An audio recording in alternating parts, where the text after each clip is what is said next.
¿Cómo están? Buenos días. Gracias por estar aquí. Vamos a comenzar la sesión de marzo del Hospital Ángeles del Pedregal de dermatología. El día de hoy, pues yo les voy a dar una introducción sobre la enfermedad de Fabry y posteriormente la doctora Edna Ispuru, que es genetista de este hospital, nos presentará un caso clínico interesante porque este paciente anduvo rondando, parece ser entre dermatólogos, pues por los angiomas que tenía y pues a final de cuentas fue una enfermedad sistémica, genética que pues tenemos que tener como presente y pues sospecharla para poder diagnosticarla. Entonces les voy a hablar una pequeña introducción de lo que es la enfermedad de Anderson-Fabry. Esta enfermedad es rara, es una enfermedad multisistémica y se caracteriza por un depósito lisosomal. Es una de las enfermedades de errores del metabolismo. Existen más de 50 de ellas, pero esta se puede decir que es la segunda en importancia. La primera es la enfermedad de Gaucher. En 1898, dos médicos independientes presentaron o publicaron sus casos, uno en Alemania, que fue Fabry, y otro en el Reino Unido, que fue Anderson. En 1947 ya se determinó como una enfermedad de depósito. Para el 63 se encontró que el material que se depositaba eran glucoesfingolípidos. Para el 67 se encontró la deficiencia de la enzima, que es la alfa-galactosidasa, y ya en 1989, pues realmente se pudo codificar el gen. La incidencia de la enfermedad de Fabry va de 1 en 40.000 hombres hasta 1 en 70.000 nacidos vivos. Y bueno, pues hay muchas variantes incompletas, no todos tienen todo el cuadro clínico. Es una enfermedad que tiene una herencia ligada al X y pues por, lo, por tener esa característica de esta herencia, hay gran penetrancia en hombres que son homocigotos, pero también hay una expresión variable muy diferente en mujeres, perdón, en hombres hemicigotos y en mujeres homocigotas la expresión es muy variable y es lo que llamaban mujeres portadoras. La proteína se codifica en el gen X en el brazo Q21.33. Y hay más de 400 distintas mutaciones de este gen. La fisiopatología, como les decía, es una enfermedad de error innato del metabolismo y va a haber una ausencia o una deficiencia de la actividad de esta enzima, la alfa-galactosidasa, y por lo tanto va a haber un depósito que se va a ir acumulando cada vez más a lo largo de la vida, secundario de estos glucoesfingolípidos que se llaman globotriacilceramida 3. Estos son los que se van a ir depositando. Se van a ir depositando en lisosomas de muchas células del cuerpo, de fibroblastos, de células endoteliales, de pericitos, de células del corazón, del riñón, del sistema nervioso central, ojos, y todo esto pues va a ir haciendo que se vayan presentando las manifestaciones. La enfermedad es genética, pues se empieza en la edad prenatal. Para la niñez empieza alguna acumulación en estos lisosomas. Para la adolescencia ya hay cierto impacto en esas células. Y bueno, pues ya el daño ya realmente irreversible empieza en la edad temprana de adulto temprano, de 20, 30 años, ya teniendo consecuencias graves entre 30 y 60 años. Incluso se reporta una mortalidad más allá de los 50 años. Y manifestaciones clínicas hay muchas. Inicialmente, pues no tienen síntomas, van teniendo, reportan como que lo primero son los dolores neuropáticos, son una neuropatía distal, con dolores punzantes, con ardor en las manos y en los pies, ese dolor ardiente crónico que van teniendo crisis de fiebre y en cada crisis como que les vienen las parestesias, los dolores sacrales bueno, alteraciones sensoriales. Conforme va pasando la vida, la enfermedad va teniendo más depósito y entonces ya en el sistema nervioso central puede haber EBCs, ictus o enfermedades de isquémicas o trombóticas. Y a nivel del oído va a haber pérdida de la audición, a nivel del ojo puede haber opacidades corneales, esto que le llaman córnea verticillata, que son opacidades en espiral, vasos retiniales y corneales también tortuosos, ahora les enseño unas fotos, fatiga, hiper o hipohidrosis, va a haber piel seca, intolerancia al calor o al frío y bueno, complicaciones cardíacas también, arritmias, anormalidades circulatorias, disfunciones valvulares por depósito también en las válvulas, va a haber insuficiencias mitrales, hipertrofias de los ventrículos, infartos y bueno, pues muerte súbita alrededor de los 50 años. También a nivel del riñón, pues va a haber depósito y entonces, y del sistema gastrointestinal, entonces van a tener diarreas, van a tener alteraciones de liberación de proteínas. Y bueno, lo que nos atañe, que sería la piel, los angioqueratomas. En esta enfermedad, los angioqueratomas son difusos en localización de traje de baño y se llaman así, angioqueratomas corporis diffusum. Esta es una fotografía de una córnea con los depósitos en espiral, así los refieren, y los vasos tortuosos de la córnea y perdón, del esclera y de la retina.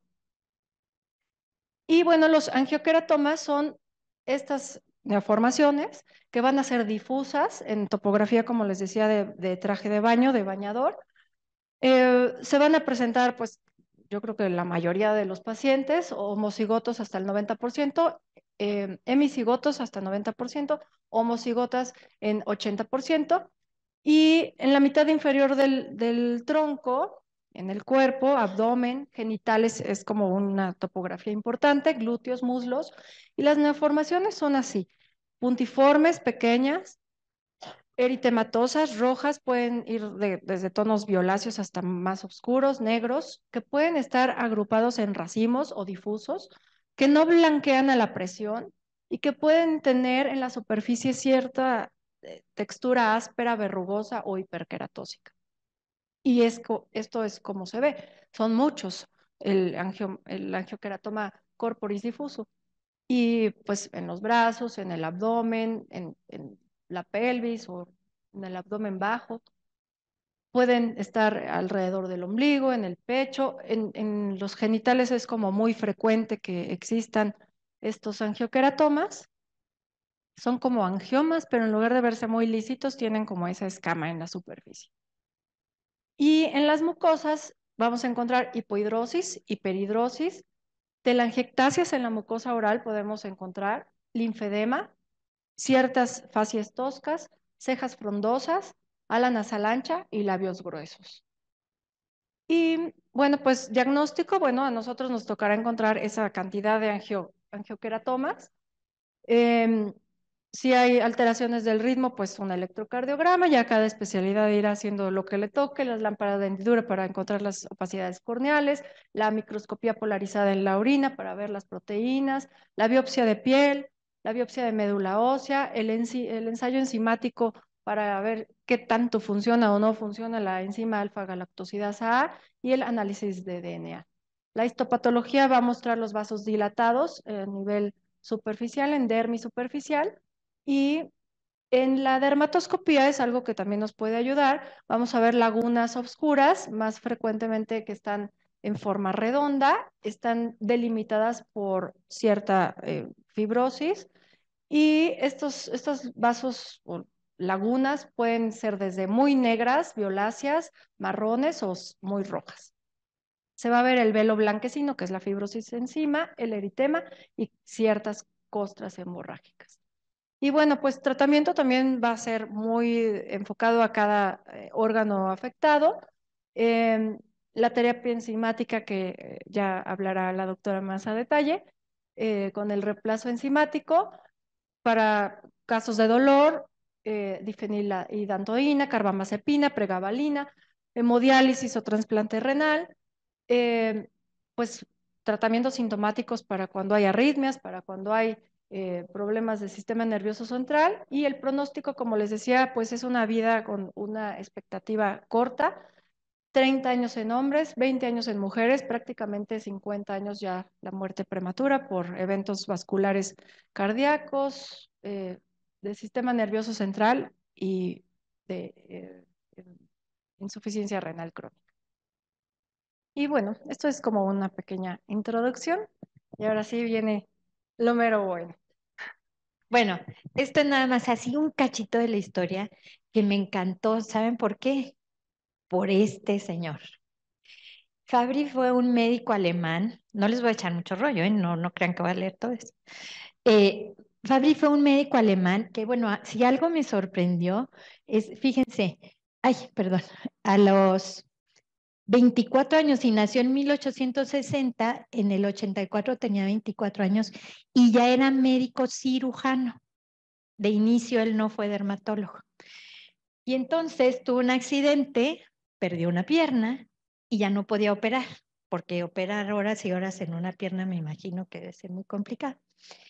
Y entonces empezó a estudiar dermatología, que en aquellos años la dermatología se empezó a reconocer como una especialidad médica. Entonces hizo dermatología y fue maestro y bueno, la verdad, un señor muy brillante. Finalmente murió a los 70 años de una septicemia en un hospital, pero él fue el primero que empezó a correlacionar, perdón, todo lo multisistémico con los angioqueratomas. Y era dermatólogo y la verdad es que aportó muchísimo a la ciencia. Un poquito resumen de lo que dijo la doctora Adriana. La mutación responsable de esta enfermedad es un gen que codifica para alfa-galactosidasa.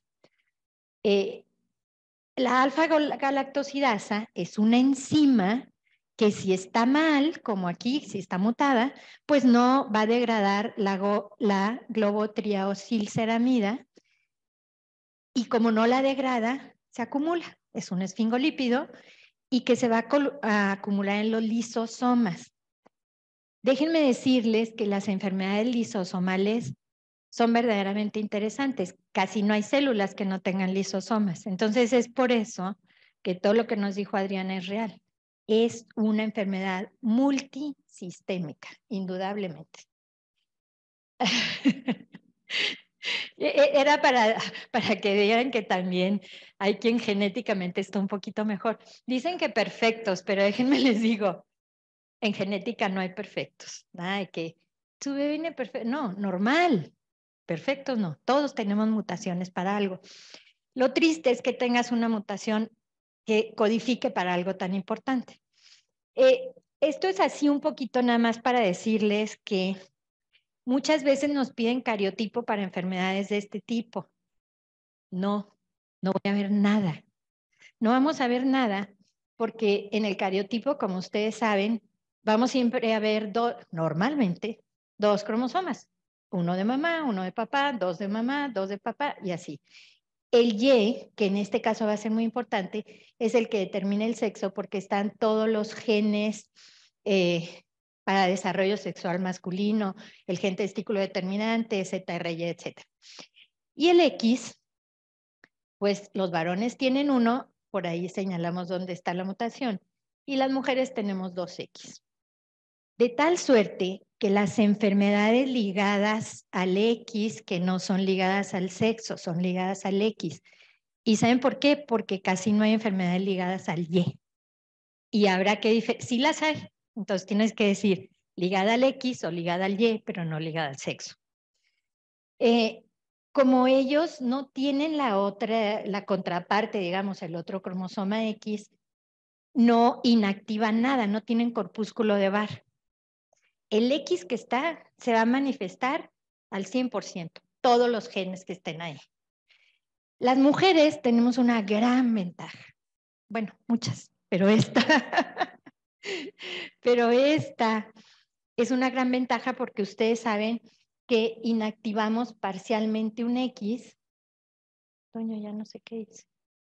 Ya, inactivamos parcialmente un X y fíjense que, vas a ver, inactivamos ese X en donde cuando somos portadoras vamos a inactivar preferentemente por una cuestión de selección natural el X que está afectado.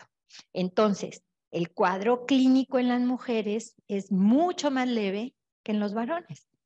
porque no, el X que se deja activo no va a estar en el 100% de las células. Ellos no pueden hacerlo porque ellos solo tienen un X y va a estar activo. Bueno, no le vamos a pedir cariotipo a un Fabry, por favor. Las alteraciones moleculares no se ven en el cariotipo. Y traje este dibujito que tal vez es muy simplón, pero bueno. Hay una mutación en el brazo largo del X, acuérdense que es brazo corto y se pone P de petit, centrómero, Q, brazo largo. Entonces tú seleccionas lo que quieres estudiar, en este caso la mutación teóricamente está ahí, y entonces puedes hacer una secuenciación y si está cambiado algún aminoácido, pues alguna base, perdónenme, alguna base, ahí te das cuenta porque esa va a cambiar el aminoácido y el aminoácido va a cambiar la proteína y por eso se acumula. Entonces, hay que pedir un estudio molecular.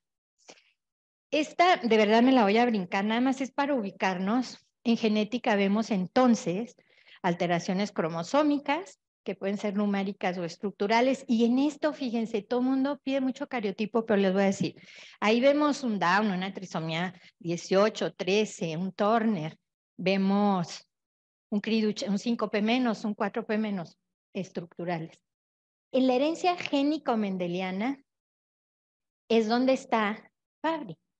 Tenemos mutaciones autosómicas que van del 1 al 22, cromosoma 1 al 22, y alteraciones ligadas al cromosoma X, y aquí es donde nos vamos a detener.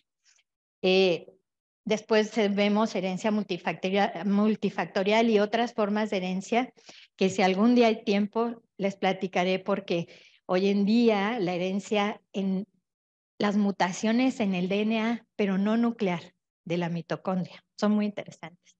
La disomía uniparental, repetido de trinucleótidos y el imprinting. Entonces ya estamos ubicados. Es una enfermedad ligada al X. Estos son solo los 4 puntos más importantes de la herencia ligada al X, que es los varones afectados transmiten el carácter a todas sus hijas, pero a ninguno de los varones. ¿Por qué? Porque le dan el X a la hija, le dan el X y no tienen más que uno y está mutado. Todas las hijas van a ser portadoras y fíjense, esto que mencionaba Adrián es bien interesante. Hay herencia ligada al X dominante y recesiva. La herencia recesiva es como la hemofilia o distrofia muscular de Duchenne. Y ahí sí, en realidad, los afectados siempre son varones, bla, bla. Aquí también las mujeres se afectan. Por eso hoy en día decimos que Fabry es una enfermedad ligada al X dominante. El caso es que una persona, un señor con Fabry, si se reproduce, porque ahorita van a ver por qué vinieron esta pareja, por qué vino, si se reproduce, tendrá, si tiene una hija mujer, portadora obligada o levemente afectada. Y si tiene un hijo varón, nada, le va a dar el Y. Y luego, las mujeres heterocigotas. Las mujeres siempre son heterocigotas. Acuérdense que heterocigosis es diferente. Tienes un gen diferente de mamá que de papá. Homocigotas es cuando está igual, hablando, por ejemplo, de grupo sanguíneo. Si alguien es grupo sanguíneo O, es homocigoto. O. Es idéntico ese alelo de ese gen. Si es A, pues puede ser AO y eso ya lo hace heterocigoto, efectivamente. Y si tiene AA, homocigoto A. AB es, fíjate que es un gen codominante. A es dominante y B es dominante y entonces se manifiestan los dos. La codominancia es fantástico. Bueno, las mujeres heterocigotas tienen un riesgo de recurrencia de un 50% en cada embarazo, porque tienen 2X, dan el bueno o dan el malo. El asunto es que si el esperma que entró tenía Y dio el malo, va a tener un hijo afectado.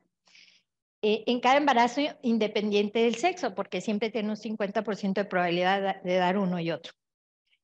Los varones afectados muestran la expresión más grave y es por la inactivación del X, que ellos no tienen inactivación. Y en ciertas enfermedades es posible que se presenten abortos espontáneos en los varones. Los productos de sexo masculino en muchas enfermedades ligadas al X, y en Fabry no se sabe. O más bien, no se ha estudiado tanto. Es una enfermedad muy nueva. Entonces, no hay mucha estadística acerca de las pérdidas gestacionales masculinas en mujeres con Fabry, que a veces no lo manifiestan tanto a esa edad. Entonces, eso sería algo muy interesante de estudiar. Esto no me voy a detener, creo que lo pusimos las dos, pero les voy a decir qué es lo que me interesa a mí de esta diapo. Ustedes son los que pueden diagnosticar a un Fabry desde chiquito, porque los angioqueratomas empiezan muy tempranamente. Y porque, fíjense, en el caso que vamos a ver, cuando vi las lesiones le dije, oiga, ¿usted soporta el frío y el calor en las manos? Uno. De chiquito me mandaban por las tortillas y las aventaba. Dijo, de hecho, mi mamá me compró una bolsita para que el de las tortillas le pusiera ahí las tortillas y él se las llevaba en la bolsa. No podía meter la mano a sacar un hielo en una fiesta. Y fíjense cómo estos, pues yo diría, pequeños detalles nos enseñan a ser un semiologista de lujo, a diagnosticar con un detalle tan pequeño en realidad, ¿no? Y claro, después en la edad como de 7, 8 años, tenía muchos dolores y le decían, son dolores de crecimiento. Pero los angioqueratomas, es variable, pero a algunos niños les empiezan desde los 6 y 7 años. A este señor lo llevaron desde que era niño, no por los dolores, lo llevaron por los angioqueratomas y no lo diagnosticaron. Dijeron, no, eso no tiene importancia. Se pueden quitar con láser, pero no tiene sentido, o algo así, no sé. En los adultos jóvenes, todo lo que ya nos dijeron. Y en los adultos de 30 años, no, de antes, de 20, 30 años en adelante, la enfermedad multisistémica tiene todo lo que ya nos mencionaron. Que me lo voy a brincar porque ya lo vimos. Fíjense cómo está el cuadro de la sospecha diagnóstica en niños y adolescentes. Pues el cuadro de dolor agudo crónico que ya dijimos. Que muy importante, no responde a los analgésicos. Habitualmente o muy poco. Intolerancia al frío y al calor y al ejercicio, que eso no lo mencioné, pero es muy importante.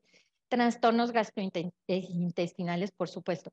Pero fíjense, las 5 y las 6, angioqueratomas en las ubicaciones que ya nos dijeron, y alteraciones de la sudoración. Esto es algo que no preguntamos mucho, pero cuando son adolescentes y adultos jóvenes, casi no sudan. Y de hecho, uno de los diagnósticos diferenciales es con displasias ectodérmicas hipohidróticas por esta misma razón. Y bueno, todo lo demás que ya vimos, tienen microalbuminuria y sería bueno siempre buscarla. Este es el árbol genealógico muy simplificado de la familia que yo vi, del paciente que yo vi, que como ustedes saben señalamos con una flecha. Entonces, este es el paciente. Esta es la mamá del paciente, la abuela del paciente, tíos, abuelos. Fíjense, acá estuvo el primer Fabry, que obviamente no se le hizo estudio molecular porque hacía muchos años. De hecho, yo creo que ni había estudio molecular aquí. Pero fíjense lo interesante, se murió y se murió por enfermedad multisistémica, y acá, bueno, la mamá fue la del EBC. Este señor se murió con enfermedad multisistémica, sobre todo renal, que los dializaban poco y demás. Este otro señor que no tenía datos clínicos se murió de hipertensión arterial sistémica. Y esta que es la abuela del paciente, se murió sin diagnóstico, pero de un evento vascular cerebral. Entonces, asumimos que ella también tenía la mutación. Esa señora tuvo 3 hijos.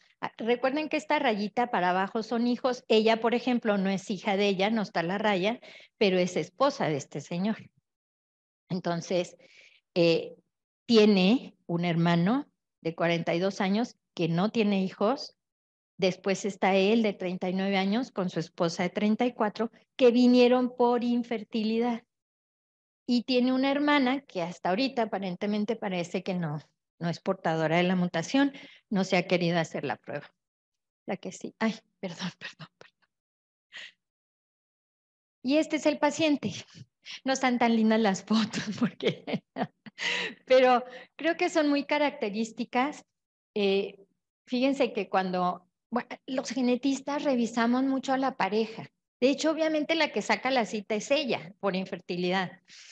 Y los genetistas siempre pensamos, un bebé es mitad de mitad. Los voy a revisar a los dos. Siempre les hacemos una revisión clínica y a veces no les gusta a los señores.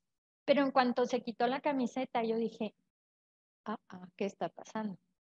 Tiene todas estas. La que sigue. Y tenía, perdónenme, miren, características en, ¿cómo dijimos? Traje de bañador, traje de baño. Pero estas son muy, muy características, sobre todo alrededor del ombligo. Y en la espalda y en todos lados. Bueno. Después se le hicieron estudios de imagen, de resonancia y otros de imagen, pero fíjense las lesiones. Entonces, pues la verdad es que el pronóstico así como que no es muy, muy halagador. Esta es en T2, la otra en T1, pero miren aquí cómo se hizo muy evidente esto, la que sigue.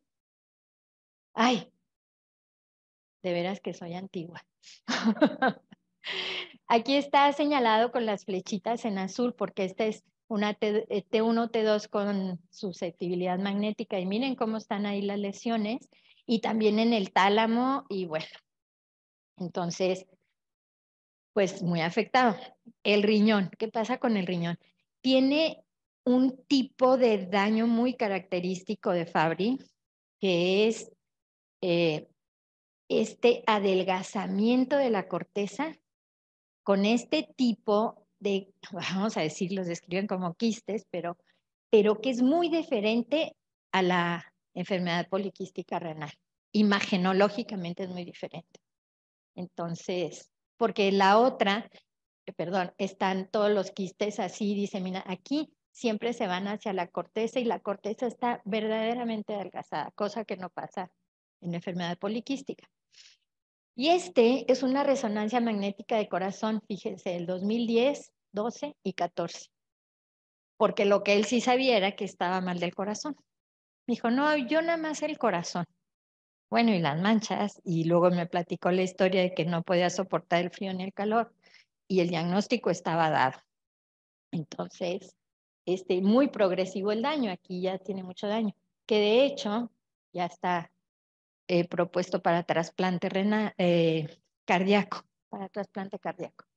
Hacen muchos trasplantes renales en los Fabry, muchos. El problema es que a veces la hermana que le puede donar, no hay manera. Bueno, en el ecocardiograma, fíjense aquí, la hipertrofia de los músculos papilares se ve impresionante. Y ahora vamos a las pruebas. Bueno, ya te queda muy claro que es un Fabry. Entonces, hay varias pruebas, unas muy sencillas. Una es la medición de la enzima, alfa-galactosidasa. Pero medir la enzima, fíjense, y ya lo mencionabas, Adriana, una cosa es la cantidad de enzima que uno tiene y otra cosa es cuánto de esa cantidad funciona. Entonces tienes que pedir una prueba de actividad enzimática, que no son tan fáciles. Y luego, pues ya tienes el diagnóstico enzimático, niveles bajos de la actividad y hay que pedir el nivel, no la cantidad. Y luego puedes hacer esto, que esta la saqué de un libro porque no tenía, pero que la llegamos a ver en aquella ocasión. Tienen unos cristales muy refringentes en la orina y es porque es el esfingolípido ahí acumulado. Entonces, sigue siendo el gold estándar la secuenciación, el estudio específico de DNA. Se extrae el DNA, se purifica y se hace un corrimiento en donde te van diciendo adenina, timina, timina, guanina, y cuando se sale, para hacer esto hay 4 fluorocromos. Si se fijan, tenemos verde, amarillo, negro y rojo. Y entonces te lo va dando el secuenciador y cuando está cambiada una base, pues te sale un pico que no iba. Pero es bien difícil el análisis, por eso los estudios son costosos y muy tardados, estos. Hoy en día se están haciendo microarreglos moleculares. Les quiero decir que este no es del paciente. Lo traje un poquito porque pienso que tenemos que ir hablando el mismo idioma y por eso me dio mucho gusto que me invitaran. Gracias. Porque cuando entregamos un resultado de genética suele ser difícil de entender. Pero fíjense, los microarreglos, que no son más que pruebas moleculares preestablecidas, tú puedes meter ahí 5, 10, 100, 1000 genes. Los de exoma completo tan enormes. Pero les van a entregar una cosa como esto. Les van a entregar una cosa como esto y aquí, por ejemplo, era un cromosoma 14. No le hagamos caso a eso porque les digo, no es de este paciente. Pero fíjense, siempre que les pongan algo en verde, quiere decir que es una microtrisomía. Y por eso al final dice por 3. Tendría que haber estado por 2, ¿no? Siempre tenemos por 2. Gen de papá, gen de mamá. Aquí hay 3. No es un Down, pero sí es una trisomía. Siempre me dicen trisomía 21. No, es una microtrisomía, en este caso, en el brazo largo, el cromosoma 14 en la región. Lo rojo, siempre que encuentren les mandemos un resultado y está en rojo, quiere decir pérdida. Entonces, se perdió y en lugar de estar por 2, pues está por 1. Con respecto al tratamiento, fíjense que es bien padre lo del tratamiento, les voy a decir por qué. Cada vez estamos teniendo más reemplazo enzimático. Directamente intravenoso les ponen la enzima que no tienen para que funcione bien y no estén enfermos. Asunto, todos los daños son irreversibles. Por eso la intención de que ustedes, dermatólogos y dermatólogas, los diagnostiquen desde niños, porque si les dan el reemplazo enzimático desde niños, obviamente la expectativa de vida mejora y sobre todo, pues que no tengan toda la sintomatología del ojo, de todo lo que quieran. Entonces, que es uno muy nuevo, que no es reemplazo enzimático. Tenemos 2 tipos. En Fabry tenemos reemplazo enzimático y un medicamento chaperón. Es un chaperón, acompaña. Es una chaperona farmacológica diseñada para unirse en forma selectiva irreversible, claro, lo tienes que seguir dando, con alta afinidad a los sitios activos de algunas formas mutantes de la galactosidasa A. Ya nos mencionaron que hay 400 mutaciones distintas. Este medicamento funciona solo para algunas formas moleculares. Por eso es muy importante hacer el estudio molecular, porque si no tiene la mutación que va a responder a esto, pues ni lo gaste. Cuyos genotipos se denominan mutaciones susceptibles a responder al tratamiento. Se inicia no antes de los 16 años. ¿Ok? Ahora sí, los de reemplazo enzimático, tratamiento de reemplazo enzimático. Tenemos 2. El Replagal, les quiero decir, no voy a leer toda la diapo, pero tenemos 2, Replagal y el Fabracime. Muy costosos, pero sí los pagan los seguros de gastos médicos. Hace unos años los teníamos ¿cómo se llamaba esto que ya no existe, de salud? Que era como de la Secretaría de Salud donde atendían a Seguro Popular, discúlpenme, el Seguro Popular los tenía. Entonces, pues qué bueno porque se los daban a los pacientes. ¿Qué pasa con el reemplazo enzimático?